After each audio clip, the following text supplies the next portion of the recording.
Olá pessoal, estamos de volta com mais uma entrevista interessante e relevante para você que é de Divinópolis, que é da região ou que é de qualquer parte do mundo e está nos assistindo.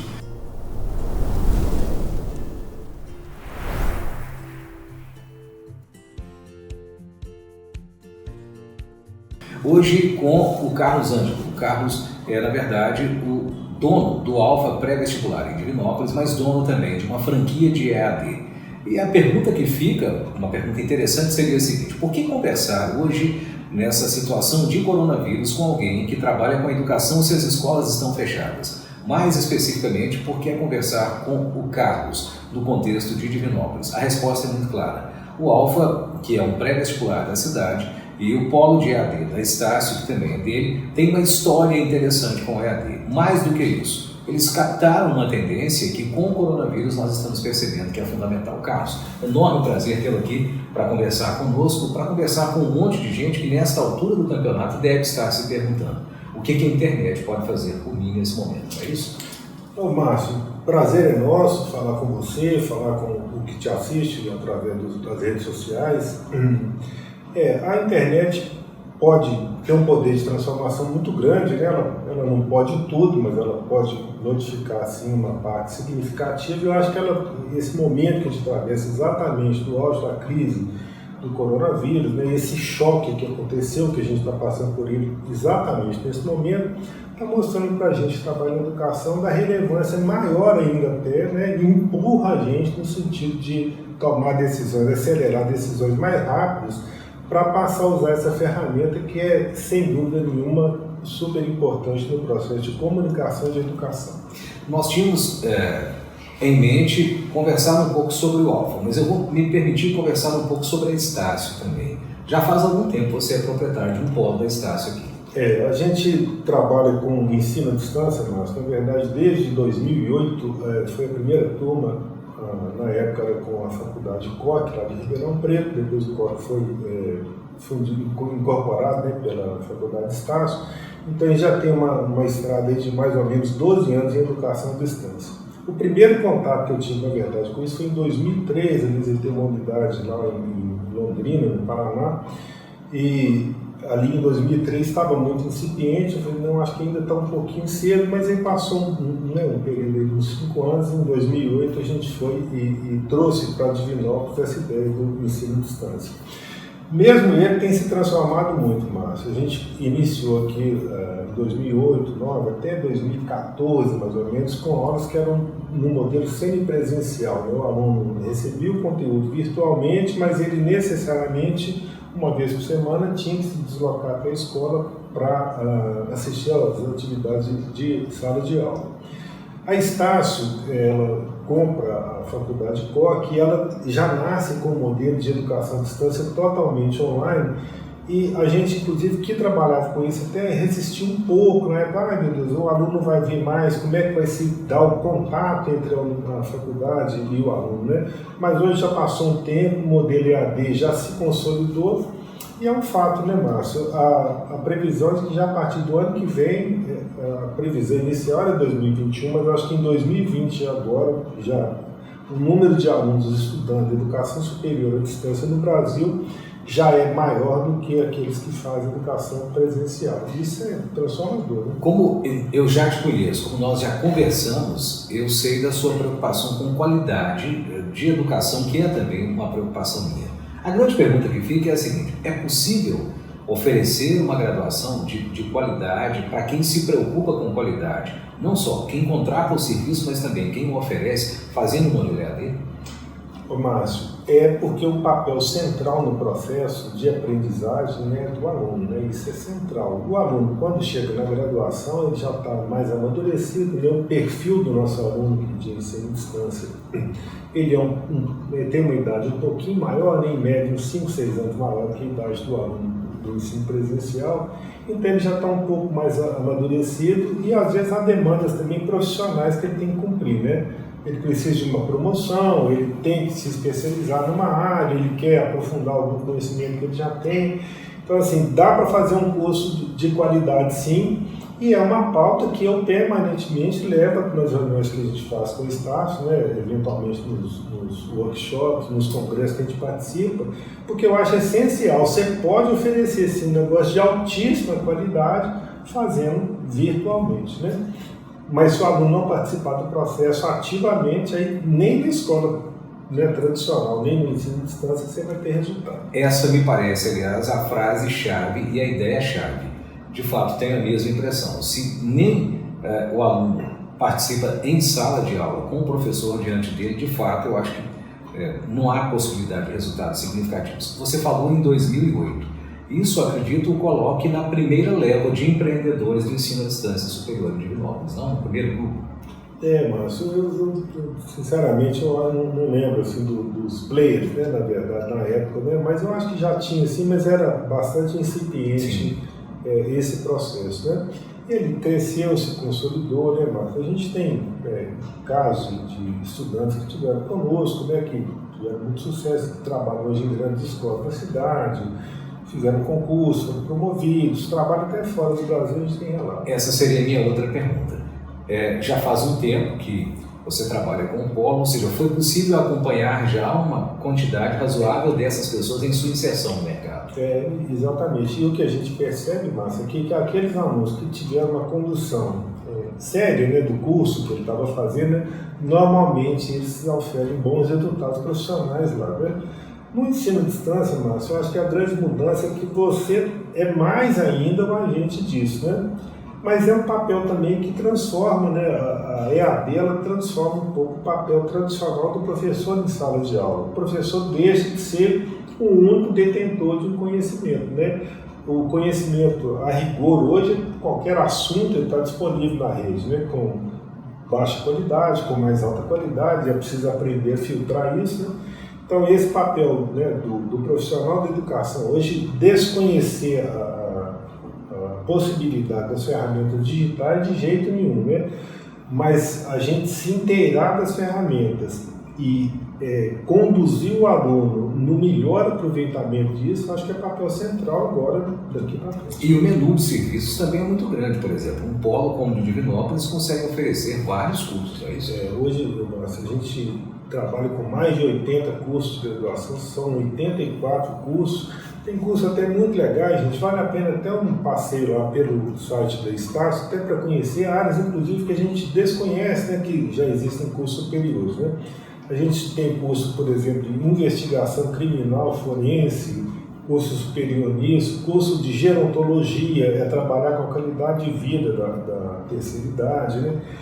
Curso de mediação, né, essa possibilidade de você resolver conflito de pessoas ou de empresas, mas fora da justiça tradicional, né, através de empresas de mediação, são cursos muito legais. E difíceis de montar presencialmente quando ainda estão no início. Inclusive cursos, né, mas como filosofia, por exemplo, que é um curso hoje que há uma demanda por ele, mas é difícil você organizar um curso hoje presencial de filosofia, né? São pouquíssimas unidades que oferecem isso, né? Fora os cursos tradicionais, de administração, contábeis, pedagogia, serviço social, enfim. E fora também a disponibilidade de fazer com um tempo compatível com a sua disponibilidade e eu acredito também que com uma facilidade financeira. Os cursos têm um custo relativamente baixo, tem essa facilidade de você fazer, né, no momento adequado, né? Ele, inclusive, não tem aquele engessamento, eu preciso assistir aula toda quarta-feira, às 7 da noite, eu tenho que estar para assistir aula. Não, cara, você pode moldar de acordo com a sua possibilidade, né? Se você quiser assistir aula 2 horas da tarde, 7 da noite, 9 da manhã, de acordo com a possibilidade que você tem. Mas é essencial, né, Márcio? Fazer um planejamento, um estudo, né, para você seguir e ter um aproveitamento adequado. Né? Carlos, quando você diz que a responsabilidade é muito do aluno, hoje, quando ele passa por EAD, eu, na verdade, não pude deixar de me lembrar aqui da tendência que nós temos hoje, que é a de um modelo migrar para a educação básica. A pergunta que eu faço é a seguinte: na sua opinião, edtechs como Descomplica, como outras que existem e tantas que estão espalhadas pelo Brasil, simbolizam, na sua opinião, isso é uma marca, é uma prova, um indício de que o modelo está migrando também para a educação básica?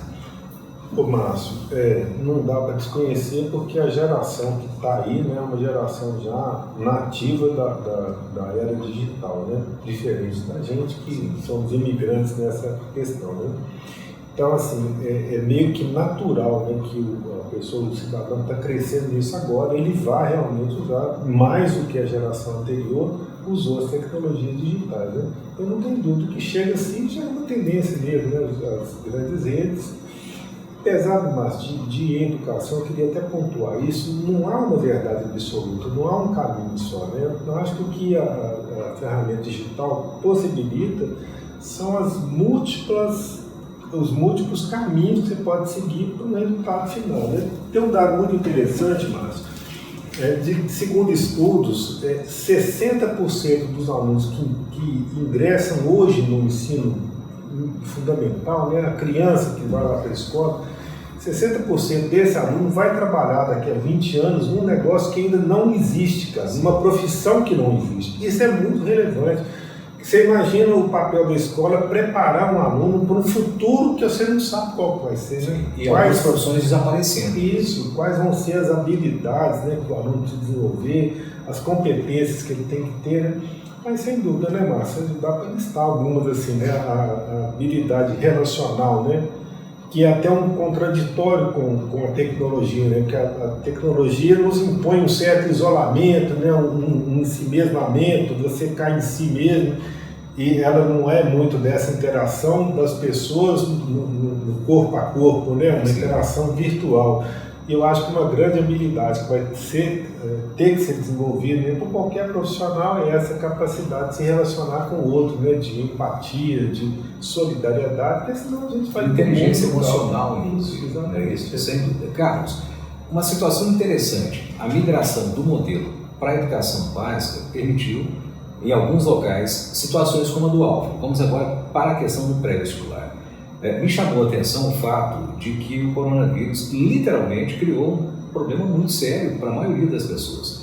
Por exemplo, em redação, uma das matérias que hoje é decisiva e muito valorizada.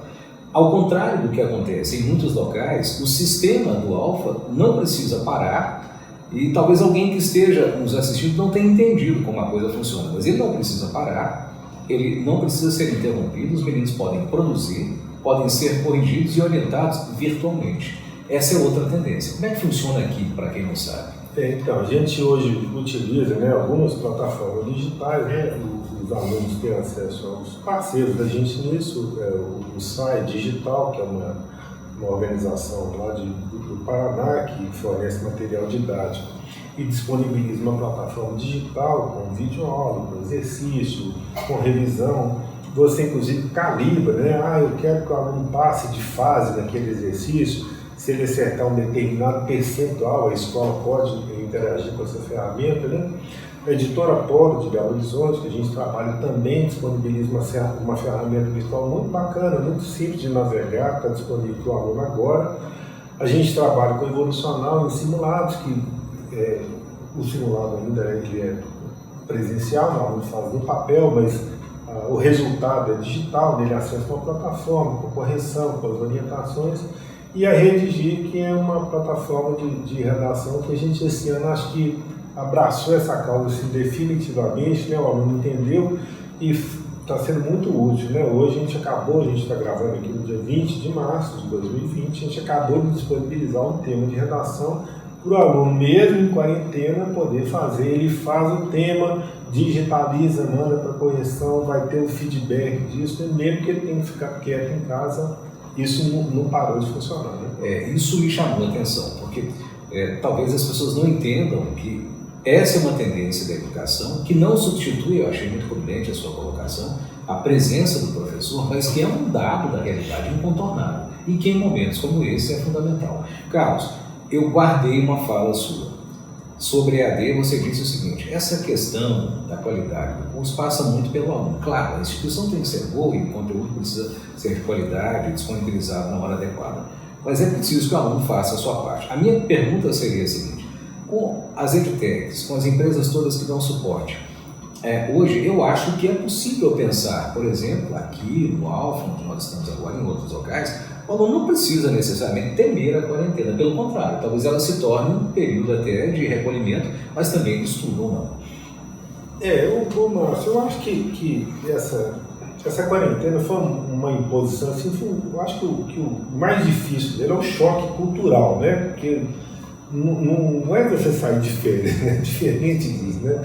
Na verdade, o correto é a gente ficar confinado dentro de casa, com o mínimo de contato com outras pessoas, para a gente poder rapidamente contribuir para que essa propagação do vírus ela seja minimizada, né? Então, assim, é um pouco diferente. Eu acho que nessa primeira semana que a gente está vivendo isso, eu acho que há um certo desconforto do aluno ainda com isso, um susto, né, com essa realidade nova, e ele vai ter que se adequar nisso, né? Mas tem recomendações que a gente pode passar que são simples, né? Se você, por exemplo, estuda no cursinho, né, você vem todas as manhãs para cá, cara, levanta lá no horário habitual, muda de roupa, põe seu uniforme, senta lá na sua escrivaninha, vai fazer um exercício, interage com a gente, sabe assim, ritualiza esse processo. Você tem aula ali de 7 a meio-dia. Cara, de 7 a meio-dia assiste às videoaulas, faz o intervalo, toma um café, né? mas se adeque com essa nova realidade, porque há um temor, né, Márcio? A gente não tem certeza ainda absoluta de quanto tempo vai durar isso, né? Sim. A previsão é do retorno às atividades aqui locais no dia 6 de abril, e a gente torce, né, para que isso aconteça, mas pode haver uma situação em que haja necessidade de prorrogar isso. Carlos, vamos retomar ainda essa questão do Alfa. Uma das marcas do Alfa, eu constato, tem sido um acolhimento aos alunos muito peculiar. Para quem não sabe, isso vai muito além de uma simples divulgação de uma característica positiva, é uma constatação e é de justiça. Quem me ouve e conhece o processo sabe disso. O Alfa tem uma forma de trabalhar que eu diria que apresenta algumas diferenças. Duas delas me parecem muito sensíveis. Primeiro, é um pré que não se contenta, na verdade, a apresentar conteúdos, que de vez em quando faz cinema, que de vez em quando junta os meninos, vai para São Paulo, participa de uma maratona, coisas que seriam muito típicas de escolas, são feitas também em escolas regulares aqui no Alfa. Essa seria a primeira coisa. Há uma diferença, uma preocupação com o lúdico e o pedagógico, eu percebo isso muito claramente aqui. Mas há outra coisa que me chama a atenção, que é esse acolhimento individualizado. A minha pergunta seria a seguinte: para os pais que estão nos ouvindo, para os estudantes, para as pessoas em geral que se interessam por educação, é possível conciliar esse acolhimento individualizado com a utilização de tecnologia? Ou seja, eu tenho tecnologia, eu atendo à distância, a redação, por exemplo, não precisa parar, as outras matérias não vão parar, mas ainda assim eu consigo conciliar. Ou seja, é possível fazer isso? Ô Márcio, eu acho que sim. Você está já há algum tempo trabalhando conosco aqui, né, Márcio, e passando por esse processo, eu acho que sim, cara. Quando começou esse fenômeno assim, da utilização mais forte de celular, mesmo do computador, né? Isso, eu acho que vale até o relato, porque isso aconteceu alguns anos atrás, foi até uma história interessante, que a gente tinha aqui no pátio, na cantina, tinha uma televisão que ficava ligada no intervalo, né, passando na programação do jornal, enfim, algum programa que tivesse no ar ali na hora dos intervalos. E a gente tinha um laboratório de informática que ficava permanentemente fechado, trancado, né? E a gente bloqueou acesso à rede social, a Facebook, na época Orkut e tal, não podia. E eu achava engraçado que todo momento que você, o descuido, deixava o laboratório aberto, imediatamente ele estava cheio de aluno e a televisão era secundária, ninguém ligava mais para a TV ligada, né? Ficou obsoleto dessa forma hoje de TV aberta. De TV aberta, né? E o laboratório, mas isso aí, a coisa andou, o laboratório vai sugerir, o acesso lá é permanente, o aluno não tem limitação disso, mas trouxe, Márcio, um desafio foi o uso do smartphone, principalmente do aluno levar isso para a sala de aula, né?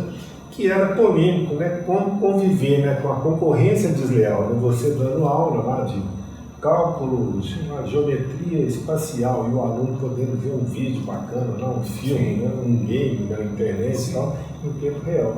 Mas eu acho que a gente esconde algo com o aluno, a gente conseguiu conviver harmoniosamente com isso. A impressão que eu tenho é que não atrapalha, né, o desenvolvimento do andar da sala de aula. Eu acho que o professor até inteligentemente hoje pede ao aluno, inclusive, para que ele, né, olha gente, dá uma conferida aí, vê se tal informação procede, né?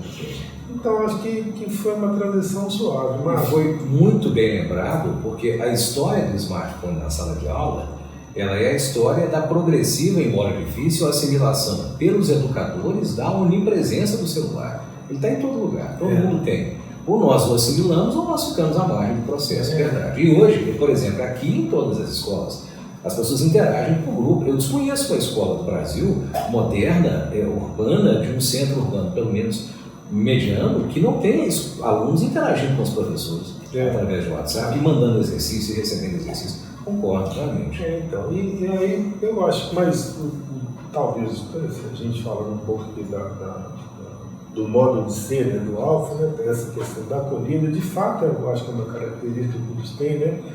Mas essencialmente por duas coisas. Primeiro, que eu acho que as pessoas que trabalham aqui, a gente dá sorte nisso também, né, elas gostam muito desse trabalho que é feito aqui no Alfa, né? Eu acho que isso é muito relevante. Você tem que gostar do que você está fazendo, né? Então, tem que vir dar aula com alegria, você tem que vir trabalhar no atendimento do aluno com alegria também. Você não pode ser uma coisa forçada, né, Márcio? Um trabalho que você não queira fazer e tal.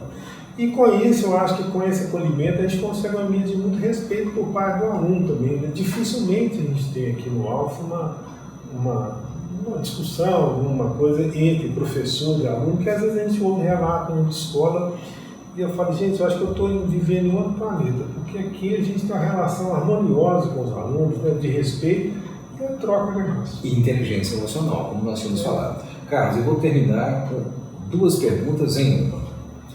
Coronavírus, internet, possibilidade de utilização da internet ou necessidade dela atualmente, mas outros panoramas que, se Deus quiser, virão não tão complexos e ameaçadores quanto esse. Como é que você vê o perfil, de um lado, do professor de agora para frente, em termos de internet, de pandemias, mas também em termos de novas possibilidades, e do aluno? Ô Márcio, eu acho que um papel importante que cabe ao professor nisso é conhecer essa tecnologia, né? Tá adaptado a ela, sim, né? Mas eu acho que o papel central do professor, cara, já que as ferramentas hoje permitem, né, o acesso à informação, o professor tem que necessariamente estudar, cara. O professor, por natureza, por essência, tem que ser um estudioso, né? Além das coisas básicas, que você não pode ir para a sala, você tem que preparar uma aula, enfim. Mas eu acho que, essencialmente, você tem que ser um cara estudioso, uma pessoa, inclusive, que lê, mesmo que não seja da sua área, né? Às vezes você é um professor de física, mas você pode perfeitamente ler um conto, né? Não tem nada que, como um professor de redação, pode, eventualmente, saber coisas que são ligadas à biologia, à química, né? Enriquece o trabalho do professor. Então, eu acho que um papel é conhecer essa questão tecnológica, né? Essa linguagem, porque senão há uma defasagem muito grande, né, entre você como profissional e o que a tecnologia que o aluno tem na mão. A gente vive um momento da história, mas que é muito relevante também. É a primeira vez na história da humanidade que uma geração mais nova ensina uma coisa para a geração mais velha, né? É comum, né? Hoje nunca aconteceu isso, né? Sempre o mais velho vai passar o conhecimento para o mais novo e tal. Hoje é relevante isso, né, cara? Todo mundo tem essa experiência, né? Nossa, eu não sei aqui muito esse aplicativo, baixar e tal. Você procura um menino mais novo que você e vai e fala, faça para mim. Isso é transformador, cara. Isso muda a relação, inclusive, dentro de casa, né? Na relação de trabalho, enfim. Então, cabe esse papel ao professor, se adequar e se preparar e continuar estudando. Cara. E eu acho que cabe ao aluno romper também um ciclo. Eu acho que aí é uma questão para o futuro nosso como sociedade, né, aqui no Brasil. A gente precisa abraçar também, como estudante, essa causa da educação, sabe, Márcio? Assim, não dá para fazer isso meia boca, não dá para desconhecer a importância. Eu acho que o maior tesouro que uma sociedade pode ter, cara, são as mentes que ele forma, sabe, a inteligência que a sociedade tem disponível. A grande commodity hoje no mundo, né, na verdade, não é o arroz, não é o petróleo, não é o minério, isso tudo acaba, cara. O que tem valor mesmo é o conhecimento, é a ciência, a tecnologia, e a gente precisa, então, ter cara formado para isso. Você tem que ser bom aluno para isso, né, Márcio? Eu acho que é caminho. E é árduo, né? Tem que estudar, não é um negócio Só divertido. Só divertido, estudar. E né, o cursinho pré-vestibular, inclusive, é legal falar isso. Existia uma peste que todo professor de cursinho tem que ser aquele cara divertido, da aula engraçada, da musiquinha, não sei o quê. Isso são ferramentas que você ainda adota em sala de aula, mas eu acho que tem que ser um cara extremamente compromissado com o objetivo do aluno estar sentado ali com você, sabe? Eu acho que isso tem um pouco aqui da gente, né? Por isso que a gente tem conseguido resultado. Mas isso, Márcio, é relevante também, demora, né? O Alfa já tem uma história vai para o 16º ano de existência agora. Em educação até não é uma história tão longa assim, né? A gente tem organizações no mundo que são centenárias, né, na educação, mas é uma história já relevante. E a gente espera, com essa maturidade que a gente tem também com a dirigente da organização, né, de estar antenado nesses caminhos, né, Márcio? Bom, enfim, para a gente sobreviver e ter um serviço de qualidade, de altíssima qualidade, que é uma preocupação nossa. Que é acompanhar o tempo também, né? Sem dúvida. Carlos, muito obrigado. Grande prazer estar aqui. Pessoal, eu conversei com o Carlos Ângelo, ele é diretor do Alfa Pré-Vestibular e proprietário de uma franquia da Starce em Divinópolis. Conversa interessantíssima em tempos de coronavírus, em tempos de tecnologia, para você meditar sobre internet, sobre coisas que são importantes. Grande abraço, nós voltamos depois com outras entrevistas interessantes. A minha intenção é, quem sabe, fazermos aí uma conexão Alfa e outras conversas e outras coisas com outros professores. Grande abraço.